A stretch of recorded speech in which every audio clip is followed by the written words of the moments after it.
All right, welcome back to the Flogsville podcast. It is the round three wrap. We're here. It's not just me this week. We're going to introduce our coaches straight away. First of all, coach of the Guns and Roses, Ben is joining us. Hello, Ben.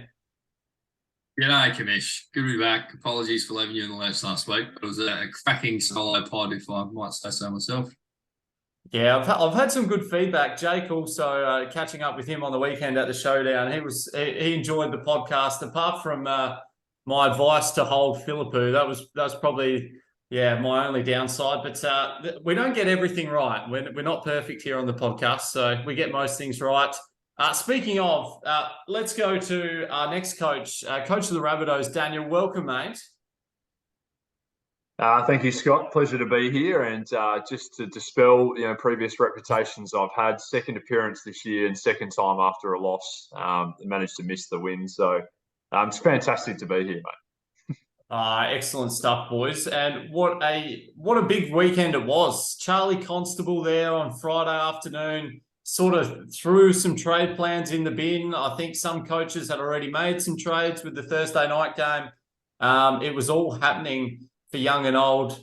So let's go through our round, boys, and let's talk about, our pick of the week. It was myself getting up with a 1 point margin with a 21.69 over Peter G, which was quite extraordinary. And we'll get into that matchup, I'm sure, as we go on, boys. But just a quick word on my boys. Good score considering the news of Luke Davies-Uniacke being a late out. Couldn't quite believe it myself on Saturday. Sort of checked about half an hour before. Yep, no dramas here. And then, 5 minutes into the game, sort of scrolling down and not seeing his name, and then checking Twitter was not great. But hey, we'll take that. And going Constable to Will Day, I think that was the big move for me. And Josh Dunkley solid as so. Good score for my guys, but plenty of upside, I think, boys. Do we want to just move on pretty much? We can leave it there, Taylor Swift. I think that's all good. That's all we needed. Yeah, very good. Let's talk about our spud. And it was Dale, the B-Sharps with a 90-96. Just unfortunately, victim of the Darcy Cameron unfortunate injury. And just a few too many defenders in his backline, boys. Is there anything of note that sort of caught your eye with Dale's side? I think you've touched on it pretty well. Having four defensive rookies, when a lot of teams have been rolling with hopefully two maximum, if not one. Obviously stung a bit by the Constable out late, but having four back there is clearly not getting the job done. In saying that, he's got 311k in the bank according to my very current research as of right now. So he'll have some money to shift around. But in saying that, obviously Darcy Cameron's a big issue, and not the only coach to deal with that. But he'll need to do some work at the trade table this week. Excellent. Totally agree. Beautiful, mate. Let's move on to our first matchup, boys. It was Macrae, again, with a really solid score with a 21-24, just beating the Glen Menton fan club there by a nice 100 points. We love that margin. What caught your eye in this matchup, guys? Well, I think, it's a 100-point deficit, but if you actually sort of do some digging through it, it could have been a hell of a lot closer when you're looking at Sean's side in particular with the LDU late out, as we've already mentioned. I know he had Mackenzie on the bench with a 94 emergency, which is obviously quite handy, but the captaincy choice as well going to Took Miller, sort of not quite getting done what he would have liked there for Sean. But, again, for Sam, he's been a very strong side, as we've said a couple of times. Still rolling with Cowan in the back line with a 45 and Warple in the midfield and Bailey Smith the 71. So lots of room for improvement, which is ominous when he's still punching out 2100s. Yeah, I think the last thing to touch on there for Sam is the Darcy Cameron issue as well, going down on 50 and still winning by 100. So good signs for Sam. 2 years in a row, he's looking really good, and he's sitting on top 3-0. So can't go any better. No, he sure is, boys. But let's go to our second matchup. And this was one of the upsets this week. We had Total Eclipse of the Heart getting the job done up against, my God, your Liberatore. And it'll be a familiar theme with this one being LDU, a late out for Hugh. Unfortunately, there just getting falling short really up against Heels. But we've mentioned it previously in the pod. Heels having maybe a few too many rookies in the back line there, but overall, Josh Kelly, that hold was fantastic for Heels, and that's pretty much what's got him over the line. Yeah, if you're a betting man, Rabs bet start of the week, you wouldn't have picked this one based on the first two games. But I think the story of the show here was the Liberatores getting probably a little bit fancy, trading McRae early and trying to get a little bit ahead of the pack, and then some news on Thursday and Friday about Constable really throwing curveball, not to mention obviously LDU. So yeah, a bit of a punt there, taking Stocker for Hugh, and obviously didn't pay off, but when you go down by 26, it's a fine game sometimes. So it's interesting that he was so highly ranked and just slipping to 1 and 2. But yeah, for Hills 2 and 1, he after the year he had last year, he'd be very happy with that. So. Yeah, definitely much improved, I think, Hill's side compared to last year. Still rolling with a few interesting selections like Anthony Caminiti, who's playing quite well, but I'm not sure he's a fantasy prospect moving forward. But yeah, I guess the positive for Hughes is Brayshaw is captain with 90 and still getting the win. For Hugh, I think as you noted, a very strong side, and I think still expect him to be around the mark, but he'd be disappointed to be 1 and 2, given the signs he's showed. Perfect analysis, boys. Love that. Let's move on to the Keys, pulling off a win against your boys, Rabs. Would you talk us through this one, mate? Not a hell of a lot in it. Not great scores. Darcy Cameron really stands out when I've gone down by 50 and he's on 50 when he got injured. I decided to hold Constable just with the hope that there might have been some sort of late switch and possibly with the thought that he might come back in this week, which we'll obviously find out tomorrow. But just didn't quite get it done. And the Warpedo was a bit of a misdirected missile there, unfortunately. So, Jake was pretty solid, and his side looks reasonably good. I think he's going to be a pretty solid team throughout the year. Yeah, not a great deal to add there. I think for Jake's got really good signs with Cook Miller and Mills as uniques, not quite firing yet. So some positives there for Jake, and another team at 2 and 1 who was a bit lowly last year, so he'll be more than taking that start. Excellent, boys. And just a bit of what happened on the weekend, watching the showdown with Jake next to me. It was, very, very good fun. Obviously cheering on Luke Pedler and Connor Rosie quite hard. And when Luke Pedler kicked a couple of those goals on the weekend, it was very excited. And how about the Crows too? They were fantastic in the fourth quarter. And Jake was up and about. So good win for him. We'll move on quite quickly there, mate. Move on. Move on really quickly. It was the Crouching Lions just getting the job done against Team Golden Child, boys. Much improved to see Golden Child crack the 2,000. We love that. What happened in this matchup? Why did Brett get the win by 8 points? The first thing I noticed about this matchup, and the thing I remember most about 2 weeks ago, was my commentary and feedback around Harris Andrews and his fantasy performance. And watching him taking 25 marks wherever he took on the Thursday night was quite extraordinary, backing up what he did last week. So I'll have to have a formal apology to Zach in regards to that. I didn't see that coming. But on the positives, Oscar Baker for him as well, getting the job done. And I think the big one here is Darcy Cameron, again, being a unique and only going down by 8 points for Zach. That's pretty stiff. So I don't think he's done much wrong and could have easily won this game. So, not to be this week for the Golden Childs, and a much needed win for Brett.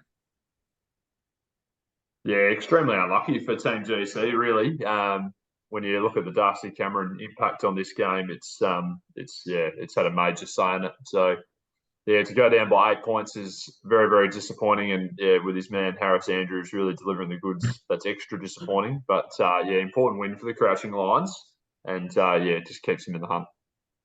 Absolutely, boys. All right, let's move on to the second upset really of the round, where we had your boys band, the Guns N' Roses, just go down to King Kunta, Peter G, and the man who loves the pod, and he loves a player of difference, and his players of difference, my goodness, they went off.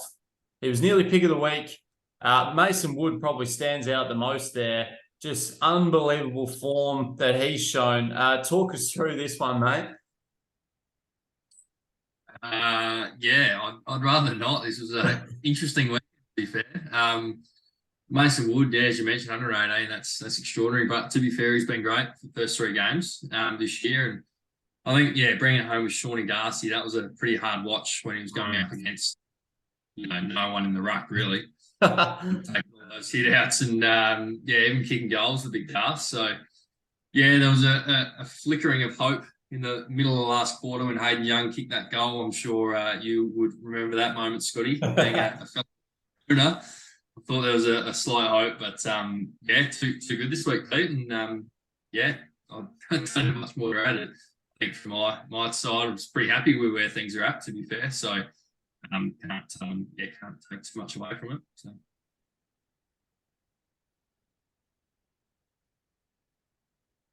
Sorry, not much more to add to that one. Caught me off guard.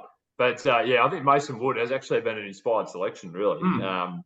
Watching him, I know he's potentially carrying a bit of an injury into this week after a massive clash late in that game, which, we don't normally talk about the actual game. We talk about fantasy, but that was a crucial moment in that game. Deserved more points, really, and it's been a really impressive selection. And, the Lizard just slithering around the back line, getting enough points to get the job done. Yes, very good, boys. Let's move on to our next matchup. Computer's just taking a while to load here. That's okay. Let's have a look. It was the B Sharps. Yeah, we mentioned them. Hoffleberry FC, boys. Let's turn our attention to Surge. Getting I believe that's his second win of the year. So nice start by Surge. No, that's his first win of the year. Correction. But a nice win for Surge. Yeah, nice win. 2 pretty uninspiring captain's choices on either side, which probably didn't help the overall score. And Surge would have to be disappointed with Laird's output so far, I guess, across those 3. Oh, he's had the one good week, but the other 2 haven't been to the standard that he would have been hoping for. But important win. Definitely a bit of a low-scoring affair. Darcy Cameron as a pod for the B Sharps obviously had a bit of an impact there. An important win for Surge, but he'd be looking to build on that as the season goes on.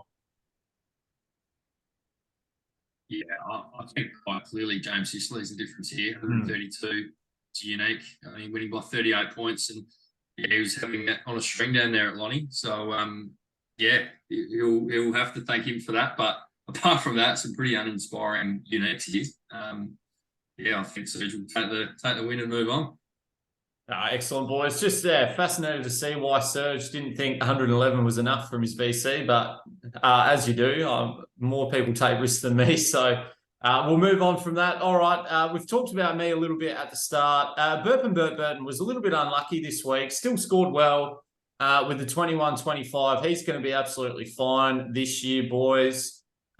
Just a couple of his players he brought in. I think Zeeble just underperformed a little bit, but he's going to be a great pick for him. Cogs as well, and Wits in the ruck probably. They're the 3 that sort of went my way, just underperforming by about 10 points each. Whereas on my side of things, Josh Kelly, the Bont was good Thursday for a half and then didn't crack the 100, which was very frustrating. Brad, all looking good, boys. He's looking very good. We mentioned this in the Week 1 podcast, and he's currently sitting 634th overall. So we did this with him in 2021, and unfortunately couldn't. But it's interesting that a team that highly ranked is 1 and 2. That'd be very rare at this time of year. Any teams coming up against him, I'm quite familiar with who's coming up against him. As you mentioned, Scotty, he'll be fine. Could have easily gone the other way this week for him. Absolutely. Yeah, I think just indicative of where we're at as a competition too. I think things are pretty even at the moment, and yeah, the fact that you've got someone ranked inside the top 1,000 who's 1 and 2 is a fair sign. There's some teams that after the first game we were saying we're going to be around the mark who are 1 and 2, and some teams that we probably weren't possibly rating quite as highly who are currently sitting 2 and 1. So that's a real positive. I think it's a bit more of a lottery this year, which is good. Absolutely, and a bit more variety, I think, with a few different pods, especially in the midfield and in defence, all going well. Let's go to our last matchup, boys. This was a cracker. Phenomenal, important win yet again, beating the previously undefeated Smiths Cripps with a 21-26. Nice little win here for Fenno. Let's have a look, boys. Clayton Oliver as captain obviously stands out. Massive there for Tom. He would be wrapped with that. Tommy Powell with a solid 80 there in the absence of Simpkin and LDU, those types. Hunter Clark just not quite living up to his heights as of last week, but some good signs for Fenno here, boys. On Liam's side, I think LDU just absolutely massive in this matchup. When you scroll down and you have a look at what's happened on the emergency side of things, and he's got Filippo coming in with the 40. That's massive for Mulesy. So yeah, definitely really hurt his chances of a win this week.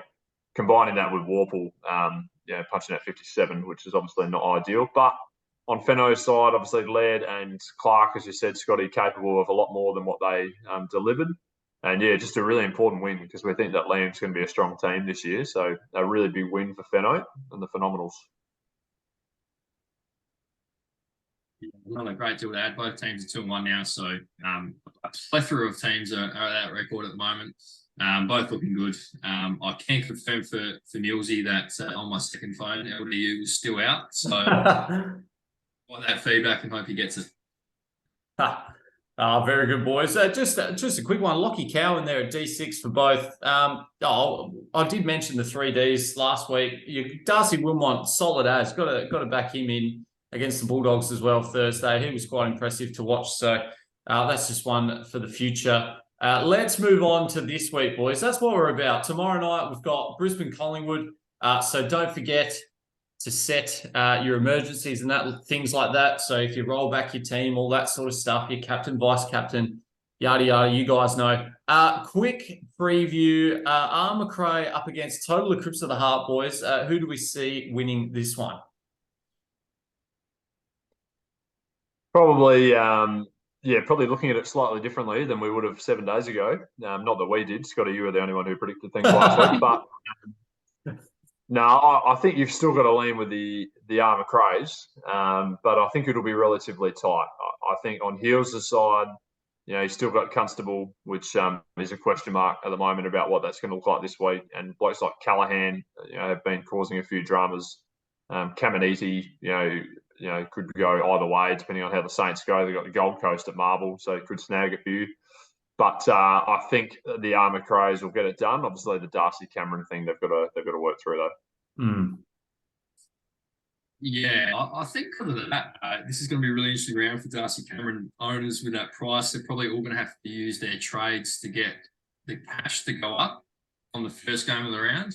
And when there's a 5-day round, I think that's a real area of concern. So I think based on that, I'm going to back the Hills this week. See some really nice uniques there.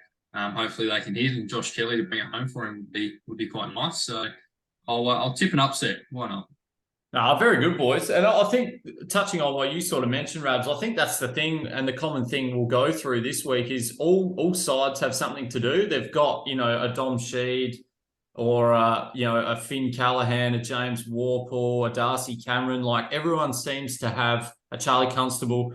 Everyone seems to have something to do. So it'll be interesting to see not too many sides without no issues. So it's going to make for quite a big round of results, I think. Let's talk about the Glen Mountain Fan Club up against your boys, Rabs. What are you seeing ahead of this one?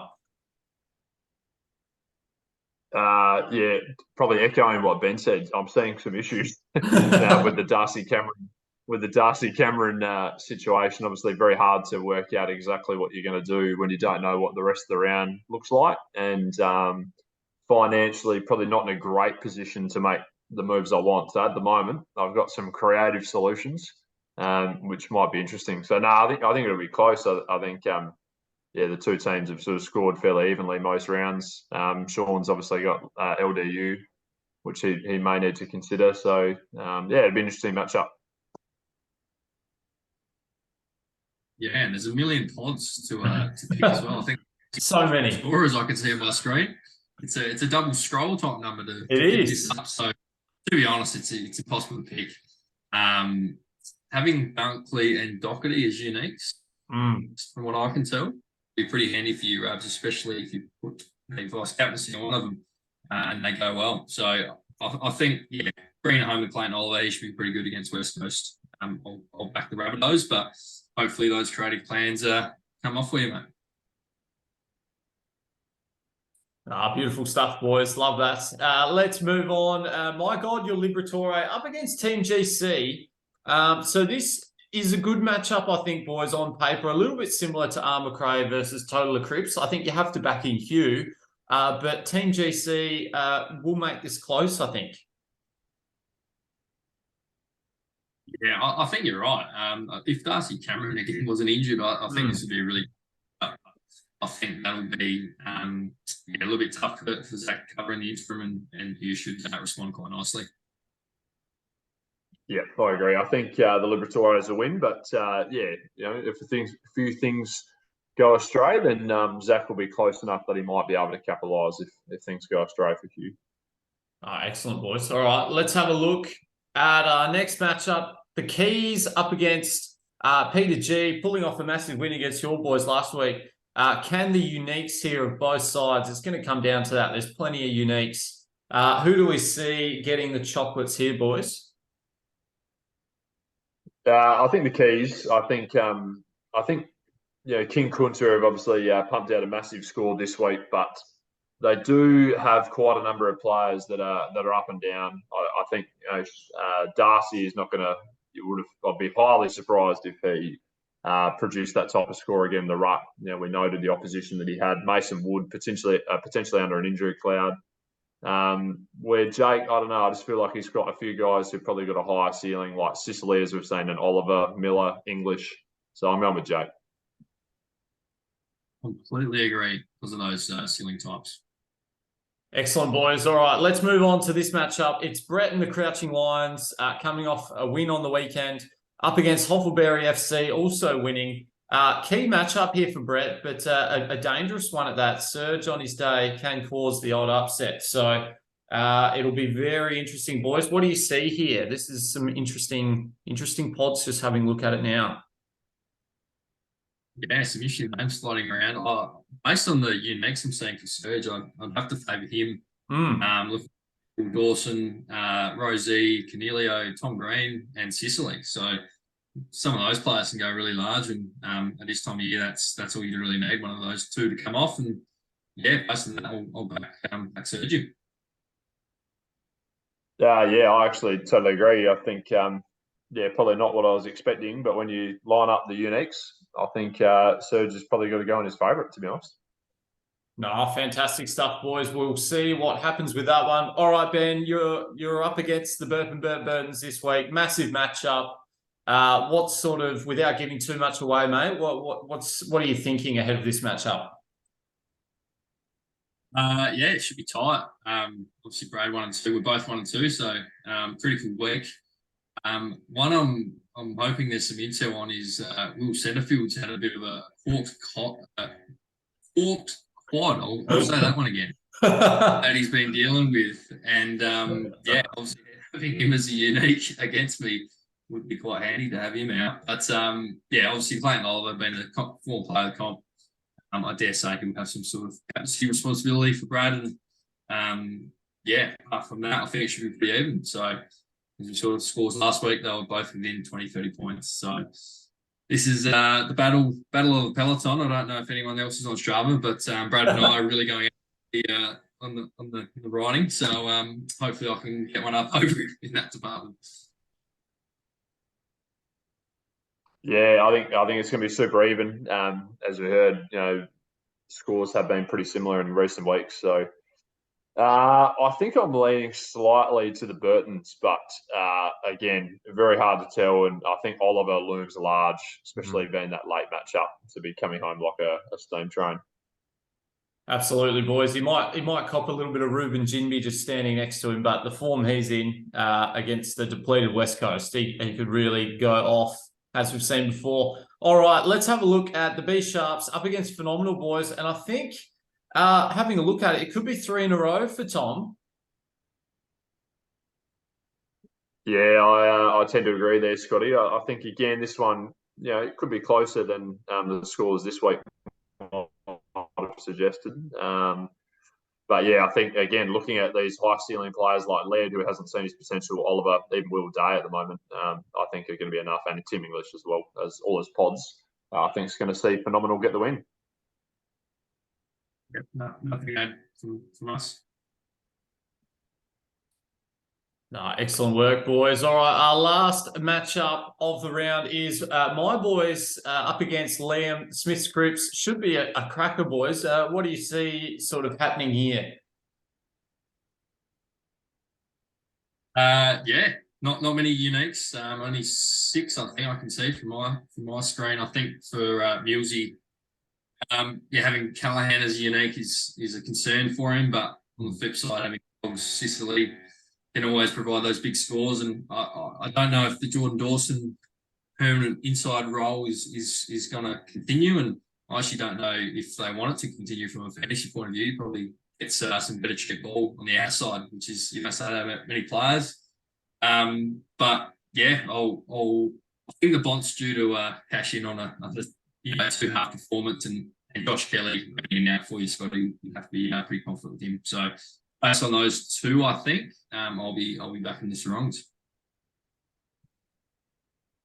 Yeah, I think it's going to be super tight. 2 very strong sides, but yeah, I tend to agree. I think I'd probably lean towards your side there, Scotty. I just think, looking at Cowan, Setterfield, Callahan, probably a little bit too much uncertainty for me compared to some more tried and tested players on your side. But again, as we said, it could depend on those high ceilings. If Sicily goes off and a Darcy Wilmot or Hayden Young don't quite get the scores that we're looking for, then it could easily go the other way.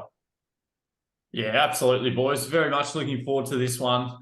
Should be a cracking contest. All right, well, that just about does it. We're not quite in red time on our meeting, but we've done pretty well here. That's it. I hope everyone has a safe Easter. Enjoy the footy. Just be aware of the start times, especially the Good Friday game being a little bit earlier in the afternoon. Who knows what could happen there? Could be plenty of points on offer with the weird time slot. And that's about it, boys. Anything more you want to add before we end the podcast? No, it's Scotty. No. Will the Saints be 4-0, Rabs? Jeez, it'd be like a resurrection under Ross for Easter, Scotty. It's all happening. We don't want to jinx it, but going into the gather round the week after against Collingwood, my word, I hope so. Imagine if both sides are undefeated into gather round. Oh, I've imagined it. Don't you worry. Very good. What about you, Barrel? Anything to add? Final words? No, I think the commentary around Saints lid was well and truly off on Sunday afternoon from D Rabbit. So I'm really, really confident with how those boys are looking. Much better than our boys. Yeah. I don't think chance this week. So we will get away and not watch that game, and that'll be really good. So good luck to everyone. Hopefully no injuries, and fair play. Yeah, that's it. Hopefully teams are kind to us. All right, let's end it there. Good luck, everybody. See you next week.